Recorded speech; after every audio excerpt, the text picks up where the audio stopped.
Hey guys, it's Wayne. Welcome back to Backyard Hot Rods. This is my 70 Cuda. And what I've been working on this past week is addressing the mechanical issue. So as I mentioned in the previous videos, that the transmission definitely had some problems. Third gear would make noise. It shifted fine, but it would make noise whenever the car was in third gear. And I didn't even really drive it much. I test drove it around the block a little bit in Florida. Then here I went down the street and back.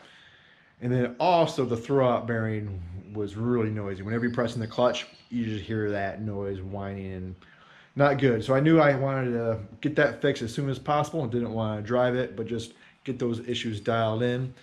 And the transmission's actually already out. Borrowed a friend's transmission jack. That helped a lot. And I don't know if you follow me on Instagram, but Friday I went and dropped the transmission off to Liberty Gears. They've been great to deal with. Some of my friends have used them before, and great customer service, good pricing, and their turnaround time is going to be pretty reasonable. So went with them, and they're local as well. So that's a huge plus. I don't have to pay for shipping. Now, if you have any questions or if you've never heard what a bad throwout bearing sounds like, I have a video clip that you can hear right now.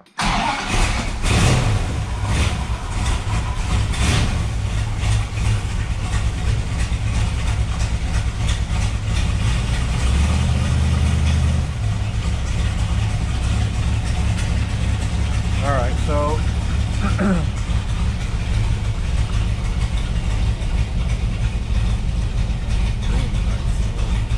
let's see if we can hear the clutch pedal throwout bearing as I pushing the clutch here.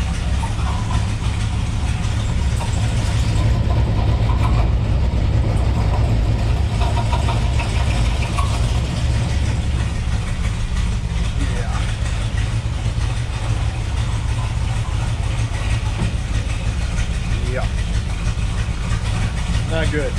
So I want to try to capture that on video real quick. This way I yank it apart. Have some more fun. So like I said, the transmission's out, and here is a throwout bearing. And when you spin this, it should be smooth. There shouldn't be really any noises, but you can just obviously hear it. There's a lot of resistance, and it is toast.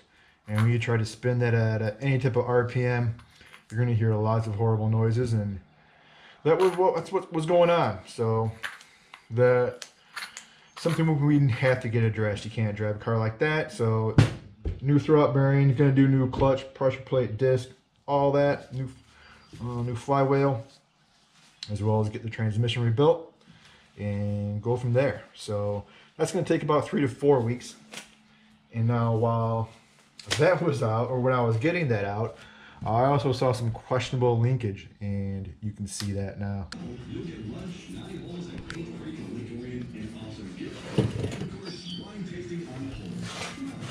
That doesn't look right at all. Huh. Alright.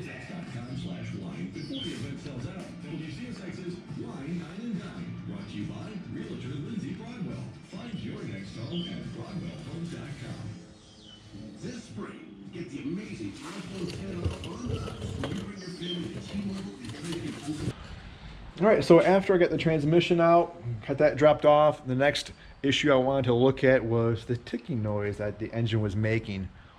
You know, I didn't really think it was an exhaust leak. It sounded to me mechanical. I was hoping it was just going to be like a collapsed lifter from the car sitting so long, or maybe a bent push rod. So while the tran's out, ripped off the valve covers and started to see what I could find, right? It's the first place you want to start to look at. So, but what I did find was not very encouraging.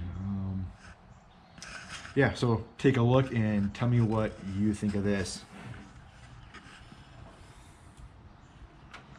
Yeah, what you're seeing there, put some light on it, it's a cracked valve spring retainer.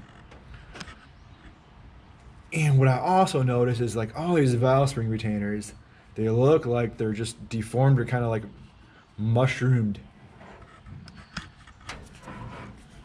Now, let's see, try to get another video here. of the back side, because there's a couple in the back here that are also cracked. Here's a crack. There's another one. Now what you can also see on the back of this retainer right here, I don't know if you can pick up on it, but it's shiny and it's actually got a sharp edge where the retainer has been rubbing on the rocker arm. Man, that is not good at all. Whenever you have interference and rubbing, you're going to have some particulates coming off, and you know where those go, that's going to be going into the motor.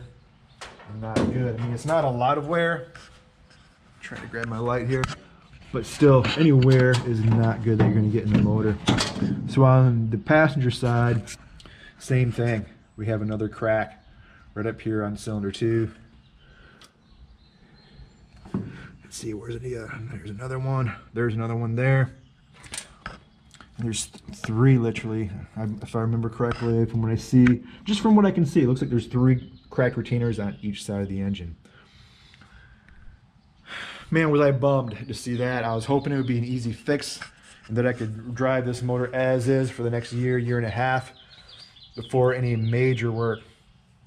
But, you know, if there's any particulates down in the motor, that's not good. And this motor has a lot of value because it's the original numbers matching block, right? I don't want to risk anything to this. I mean, I could have dropped a valve here if I would have drove this any further. I mean, I can't believe that those retainers held together. Now, after I dropped my transmission off on Friday, I went to an engine shop local here and talked to those guys about what I'm going to do. I actually showed them a picture of this, and their first thought was that these were the old school aluminum valve spring retainers. And he said, yeah, you know, they thought it was a good idea when they first started making these, but they immediately had failures, and then everyone started using titanium, and that's pretty much all you can buy now. So that's what I'm guessing that happened. You know, this motor, a lot of it hasn't been touched in years, decades even. I don't know what all was done to it. I have no history of the motor, but it was obviously or not stock valve springs either. So with that being said, I've decided, I should say, going to pull this motor.